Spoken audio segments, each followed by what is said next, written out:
Hello everyone, this is third chapter of class 12 Fundamental Geography. Third chapter name is Population Composition. This is second part. Let's get started. What is aging population? Aging population का मतलब क्या होता है? Population aging is the process by which the share of the older population become proportionally large. Population aging या aging population one and the same thing. इन दोनों ही words का मतलब है ये एक ऐसा प्रोसेस है बाय विच जिससे जो ओल्डर पॉपुलेशन है हमारी कंट्री की या फिर किसी भी कंट्री की उसका शेयर बहुत ज़्यादा बढ़ जाता है, लार्ज हो जाता है, प्रोपोर्शनली लार्ज बन जाता है. अभी क्यों हो जाता है? This is new phenomena of the 20th century.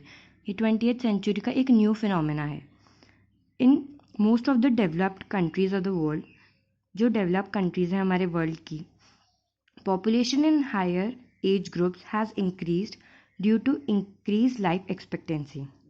अब क्या हो रहा है, जो मेडिकल फैसिलिटीज़ है वो हमारी कंट्री की या फिर जो डेवलप कंट्रीज़ की है वो बढ़ रही है, इसलिए जो लाइफ एक्सपेक्टेंसी है लोग अब ज़्यादा साल जी रहे हैं. जो ओल्ड एज पीपल है वो पहले बड़ी जल्दी मर जाया करते थे, पर अब ज़्यादा अच्छी मेडिकल फैसिलिटीज़ होने के कारण उनकी जो स्पैन है लाइफ का वो इंक्रीज़ हो रहा है. With the reduction in birth rate में रिडक्शन होने के कारण the proportion of children in the population has decline. अब लोगों ने फैमिली प्लानिंग करने लग गए, तो जो बर्थ है चाइल्ड का वो कम होने लग गया फैमिली में, तो रिडक्शन होने लग गया बर्थ रेट से, जिससे जो चिल्ड्रन है उनकी पॉपुलेशन कम होने लग गई. हमारा नेक्स्ट टॉपिक है rural and urban composition. The division of population into rural and urban is based on the residence. इसका मतलब क्या है कि अगर हम डिवाइड करते हैं, अगर हम कहते हैं कि अगर हम दो फॉर एग्जांपल ए और बी पर्सन को खड़ा करते हैं, तो अगर हम उनको कैसे डिफ्रेंशिएट कर सकते हैं कि ए है तो वो अर्बन एरिया में रहता है और बी है जो रूरल एरिया में रहता है, तो हम on the basis of residence, उनके रहने के तरीके से हम उनको डिफ्रेंशिएट कर सकते हैं. This division is necessary because rural and urban life style differ from each other in terms of their livelihood and social conditions. The division is necessary. जो रूरल और अर्बन लाइफस्टाइल होती है वो दोनों ही इतनी डिफरेंट होती है एक दूसरे से, इन टर्म्स ऑफ किस किस टर्म्स में, लाइवलीहुड के लोग रहते कैसे, उनकी सोशल कंडीशन कैसी है, स्टैंडर्ड ऑफ लिविंग कैसा है, सब में. The age sex occupational structure, मतलब जो कितने मेल्स और कितने फीमेल है सोसाइटी के अंदर, डेंसिटी ऑफ पॉपुलेशन, एक एरिया में कितने लोग रहते हैं, and the level of development, कितना ज़्यादा डेवलपमेंट है, ये दोनों ही वेरी करता है अर्बन और रूरल एरियाज़ के अंदर. The criteria for differentiating rural and urban population varies from country to country. हर एक कंट्री का डिफरेंट होता है रूरल एंड अर्बन कॉम्पोजिशन. अगर हम जनरल टर्म्स में कहना तो जो रूरल एरिया के अंदर जो लोग रहते हैं वो प्राइमरी एक्टिविटीज़ के अंदर एंगेज होते हैं, जैसे एग्रीकल्चर और जो छोटा मोटा वर्क होता है उसके अंदर.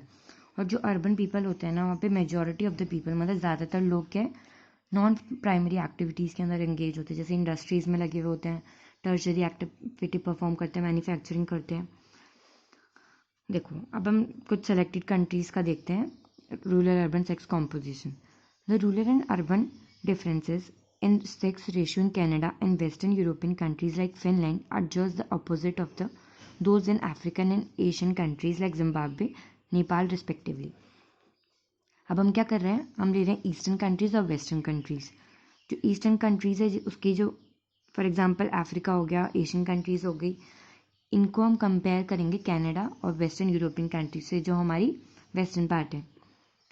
अब देखते हैं इन वेस्टर्न कंट्रीज, जो वेस्टर्न कंट्रीज़ है फॉर एग्जांपल कौन सी, कनाडा हो गई, western European countries like Finland, ये सब हो गई.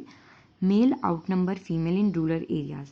यहाँ पे जो मेल होते हैं वो आउट नंबर फीमेल्स, मतलब गाँव में ज़्यादा होते हैं एज़ कम्पेयर टू फीमेल, और फीमेल ज़्यादा होती है अर्बन एरियाज़ के अंदर और मेल ज़्यादा होते हैं रूरल एरियाज़ के अंदर. और जो कंट्रीज़ है लाइक नेपाल, पाकिस्तान, इंडिया, यहाँ पे ये सारी सिचुएशन रिवर्स है, बिल्कुल उल्टी है. The excess of female in urban areas of USA, Canada and Europe is the result of influx of females from rural areas to avail the job opportunities. अब क्या होता है, अब हमने कहा ऊपर वाली लाइन में कि अर्बन एरियाज़ के अंदर विमेन ज़्यादा है. अर्बन एरियाज़ के अंदर विमेन इसलिए ज़्यादा है क्योंकि उन्हें जॉब अपॉर्चुनिटीज़ अच्छी मिल रही हैं, तो वो लोग माइग्रेट कर रही है रूरल से अर्बन एरिया के अंदर एक अपनी इकोनॉमिक कंडीशन को इम्प्रूव करने के लिए. Farming in these developed countries is also highly mechanised and remains largely a male occupation. जो फार्मिंग है ना वो डेवलप कंट्रीज हैं, ये जो अमेरिकन कंट्रीज़ और ये वाली यहाँ पे कनाडा वनाडा ये वाले जो रीजन है वहाँ पे बहुत अच्छी हैं, बिल्कुल मशीन से काम होता है, सारा हाईली मैकेनाइज्ड है and remains largely a male occupation. और सारा काम कौन करता है यहाँ पे? मेल करता है। अगर हम इसका उल्टा देखें तो मेल ज़्यादा होंगे अर्बन एरियाज़ के अंदर, क्योंकि मेल माइग्रेट करते हैं जॉब अपॉर्चुनिटीज़ के लिए यहाँ पे, और फीमेल वर्क करती है फार्मिंग एक्टिविटीज़ परफॉर्म करती है, और जो उनके मेल मेंबर्स है फैमिली के वो वर्क करते हैं अर्बन एरियाज़ के अंदर। Female participation is more in rural areas. Shortage of housing, घर की कमी होना या फिर जो शहर का खर्चा है वो बहुत ज़्यादा होता है, जॉब अपॉर्चुनिटीज़ इतनी नहीं है, सिक्योरिटी बहुत कम है वुमेन की सिटीज़ के अंदर। वुमेन, ये सब चीज़ें जो डिस्करेज करती है एक वुमेन को रूरल से अर्बन माइग्रेट करने में। अब हमारा सेकेंड टॉपिक है literacy. Proportion of literate population of a country is an indicator of its socio-economic development, as it reveals the standard of living, social status of female, availability of economic, educational facilities and policies of government. Proportion of literate population, वो proportion अगर हमारी 100 population है, जैसे एक जगह पे 100 लोग रहते हैं तो वहाँ पे कितने लोग पढ़े लिखे हैं, ये सब क्या चीज़ इंडिकेट करेगी कि उस जगह का कितना ज़्यादा डेवलपमेंट है, स्टैंडर्ड ऑफ लिविंग कैसी है, फीमेल की स्टेटस कैसा है उस सोसाइटी के अंदर, एजुकेशनल फैसिलिटीज़ कैसी है, और गवर्नमेंट ने क्या क्या पॉलिसीज़ बना रखी हैं for the welfare of women and to increase the literacy rate. Level of economic development is both a cause and a consequences of literacy. जो डेवलपमेंट है इकोनॉमी का वो क्या है, दो, एक कॉज भी और एक कॉन्सिक्वेंस भी है। इन इंडिया के अंदर क्या कैसे कहा जाता है कि कोई इंसान लिटरेट है या नहीं? अबव 7 years ऑफ एज, अगर कोई इंसान 7 साल से बड़ा है और उसको लिखना और पढ़ना आता है और उसके अंदर ये एबिलिटी है कि वो कोई भी अर्थमेटिक कैलकुलेशन कर सकता है विद अंडरस्टैंडिंग, अच्छी तरह से समझ के, तो उसे हम लिटरेट कहेंगे। नेक्स्ट टॉपिक है हमारा ऑक्यूपेशनल स्ट्रक्चर। हम पहले ही पढ़ चुके हैं कि जो वर्किंग पॉपुलेशन है वो 15 to 59 एज ग्रुप में आती है, और ये जो एक्टिविटीज़ है रेंज करती है फ्रॉम एग्रीकल्चर, खेती बाड़ी करना, फॉरेस्ट्री करना, फॉरेस्ट में काम करना, फिशिंग करना, मैन्युफैक्चरिंग करना, कंस्ट्रक्शन वर्क में पार्ट लेना, कमर्शियल ट्रांसपोर्ट में जो ये ट्रक व्रक चलाते हैं लोग, लोडिंग अनलोडिंग का काम करते हैं, सर्विसेज देना, कम्युनिकेशन, बहुत सारी ऐसी एक्टिविटीज़ है जिसके अंदर लोगों ने खुद को डिवाइड कर रखा है। देखो, एग्रीकल्चर होगा, फॉरेस्ट्री होगी, फिशिंग और माइनिंग, ये चारों एक्टिविटीज़ को हम इंक्लूड करेंगे प्राइमरी एक्टिविटीज़ के अंदर।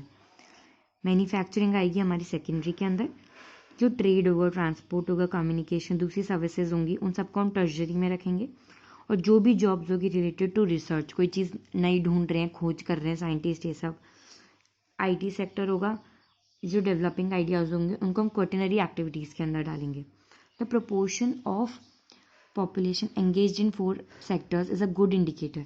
जो लोग जो पॉपुलेशन इन चारों एक्टिविटीज़ के अंदर एंगेज्ड है वो क्या करेगी, गुड इंडिकेटर बन जाएगी किसी भी इकोनॉमी के लिए, उसके डेवलपमेंट के लिए। This is because only a developed economy, क्योंकि सिर्फ एक डेवलप्ड इकोनॉमी है, डेवलप कंट्रीज़ हैं, जहाँ पे बहुत सारी इंडस्ट्रीज़ है और अच्छा इंफ्रास्ट्रक्चर है, वही अकोमोडेट कर सकती है, मतलब वही बहुत सारे वर्कर्स को एक साथ रख सकती है सेकेंडरी, टर्शरी और क्वाटरनरी सेक्टर के अंदर, क्योंकि जो प्राइमरी सेक्टर है, प्राइमरी एक्टिविटीज़ है, वो मेनली रूरल एरियाज़ में की जाती है। If the economy is still in the primitive stages, अगर जो इकोनॉमी है वो अभी भी बहुत ज़्यादा पीछे है, बहुत पिछड़ी हुई है, तो जो उसकी प्रपोर्शन है ना और पॉपुलेशन वो ज़्यादातर इंगेज होगी प्राइमरी एक्टिविटीज़ के अंदर, और वो एक्सट्रैक्ट करेगी नेचुरल रिसोर्सेज को। यहाँ पे हमारा चैप्टर खत्म होता है और सेकंड पार्ट भी। If you like my video don't forget to like, share and subscribe to my channel, and if you have any query let me know in the comment section below. Thank you for watching.